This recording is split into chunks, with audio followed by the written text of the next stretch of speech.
Hi everyone, welcome. The new episode of Peter's English podcast has been started. I'm your host Peter and welcome. And I'm going to read you my slogan, my jingle. Learn English, be successful, change your life, open a lot of doors, create your own podcast, write your own novel. You don't need to be talented because learning English is for everyone. It's true, and we can start. Welcome, Peter and people. This is my storytelling picture-in-picture mode episode where I want to read you chapter 6 of season 3, House in London. Viera returns of my novel Viera the Parco Diary. Yes, people, it's time for the new chapter of my novel Viera the Parco Diary. You know my chapter, it's my own work, and it's only translated from Slovak to English. Thanks for Microsoft Copilot. But the work is mine, only mine. Okay, we can start. I'm going to read you an act. Let's go. Do you see it? Yes, you can. Perfect. Let's start. Chapter 6 of Season 3, House in London. Viera returns. Viera's diary entry. Good heavens! What happened here? Were we robbed or what? There's dirt everywhere, alcohol spilled all over the floor, a pile of broken bottles. Thomas, why are you lying here, drunk on the ground? Viera, get yourself together.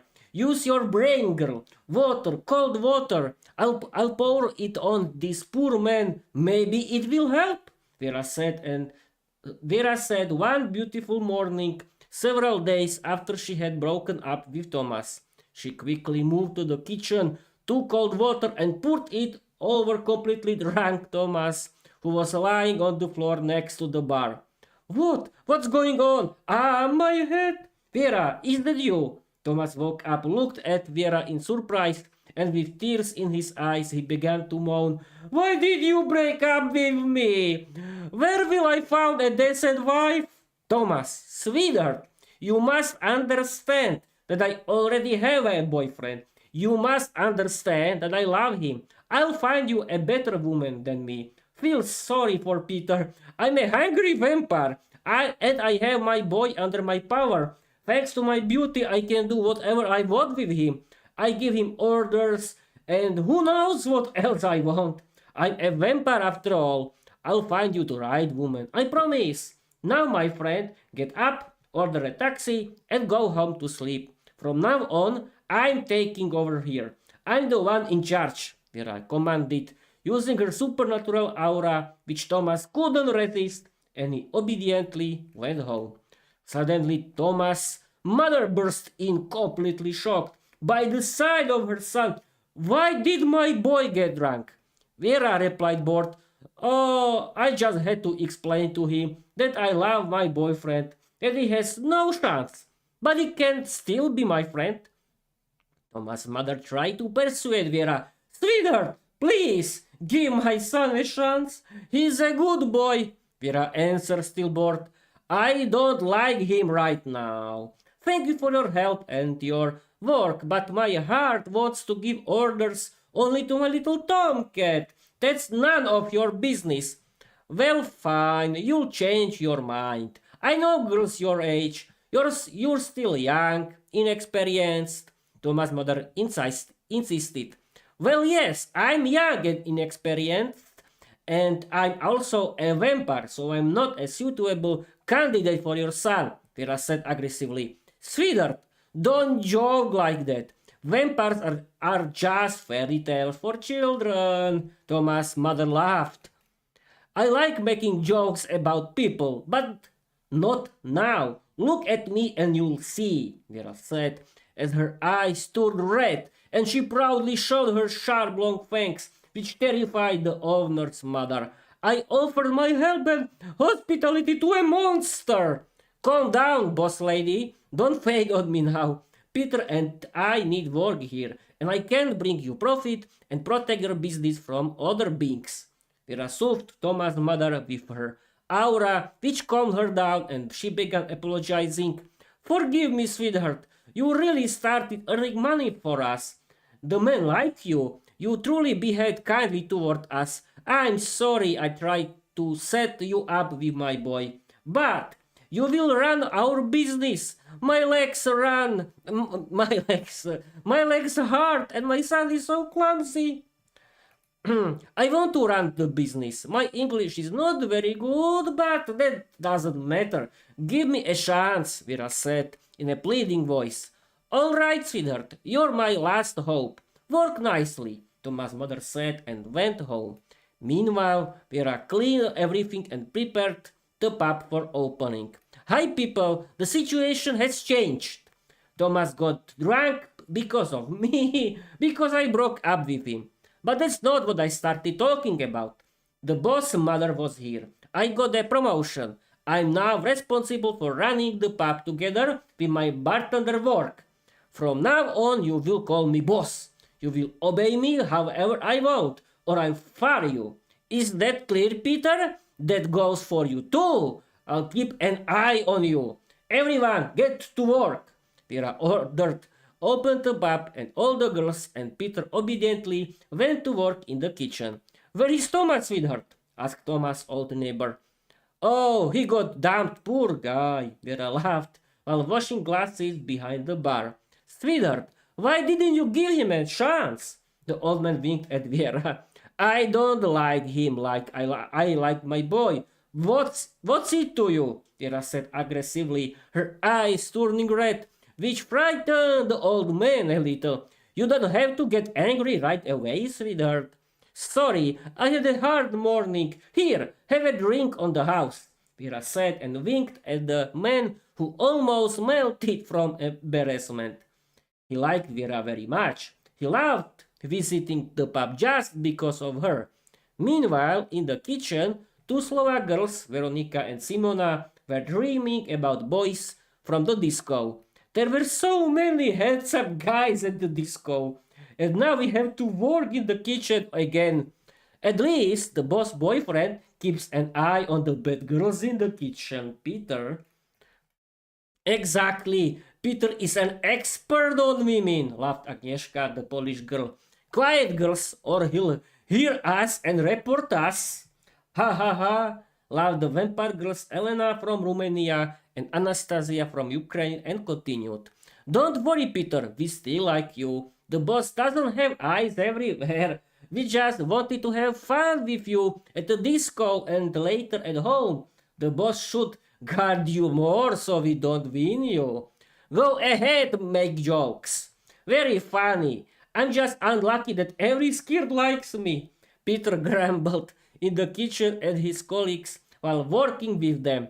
The gothic vampire Elena came to him and whispered into his ear, I'm not planning to give you up on you so easily, Tomcat. You will decide whether I'm prettier or the boss. And when the boss gets angry, I can help you. Ha ha, Elena laughed, which terrified Peter. The pub started filling with strange beings who were vampires. They immediately ordered something. Sweetheart, bring us something to drink. Of course, beauties, right away. I haven't seen you here before. Welcome, new customers, Viera said, immediately realizing they were vampires. Sweetheart, enough joking. You're trying something that could cost you dearly. Boys, take her man. Honey, you'll have to stop your activities if you still want to see your lover, the vampire said, and they quickly disappeared with Peter. Well, boys, this is going to cost you, Viera growled angrily. Boss, Peter was kidnapped, the girls cried in the kitchen. I know, girls. Go home. I'll close the pub. Elena and Anastasia, come to me, Viera ordered. The girls quickly went home to calm down. Viera closed the pub and called a meeting. Girls, I should punish you properly, especially you, Elena. Don't think I didn't hear you. You can flirt with Peter. You cannot kidnap him from the disco. It was a mistake. Boss, we couldn't control ourselves. The vampire girls apologized to Viera, but she didn't give in. My punishment stands. The best punishment for you will be If I find you the man I wanted to find for you, but I will find you the man you want if you become part of my special units and help me find out who kidnapped Peter. Do you agree? Yes, we really like you. We really like your project. We're in. Great, you're lucky. Now, I'm going to recruit more beings. Do you know the alleys where they live? Vera asked. Yes, many poor vampire girls live in our district. We'll gladly introduce your project to the other girls. The vampire said. Perfect, let's fly there right now, Vera commanded. Boss, wait! Many strong vampire girls live there. They're very powerful. You'll have to show respect. The vampire stopped her. Excellent, finally some fun, Vera said, and together with the vampires they moved to the district full of poor vampire girls who had moved there for work. The girls welcomed them immediately. They were young, wild, and annoyed. Girls, we thought you were bringing us men, not another hungry mouth. I'm starting a new project to support vampires. I'm the leader of this project. I'm recruiting vampires into special units. Vera began her presentation when the vampire girl shouted at her, Another charlatan! Girls, let's throw her in the trash. Vera calmly replied, Go ahead, try! And she started laughing. Thanks to Vera's aura, the vampire girls suddenly fell to their knees in front of her and began worshipping her like a goddess. Vera laughed and added, Had enough, girls? You will worship me like this until you understand that I am your goddess. You must worship me as your goddess. I want to help you. I'm creating special units to protect that beings. I can't be everywhere. Who's with me? All the vampire girls understood that they had to worship Viera as their goddess, and they admitted that her project sounded great. Meanwhile, Viera received a letter delivered by a bat that flew directly to her with the message, If you want to see your lover again, you will have to come voluntarily and surrender to us. Our forces will come for you. I'll show you what happens when you mess with me, Vera said to herself and replied to the letter, agreeing to the conditions. Out of nowhere, Peter's kidnappers appeared and transported Vera to an unknown mansion somewhere in the countryside. To be continued. Okay, people, that's it. This live stream has only 13 minutes. Okay, I want to stream and listen. Yes, I want to stream and record only for 15 minutes. That means only to last 2 minutes. What do you think, people, about it? I was writing in my usual way in the Slovak language while Microsoft Copilot translated it into Polish spoken English, and I talked with Microsoft Copilot as my cooperative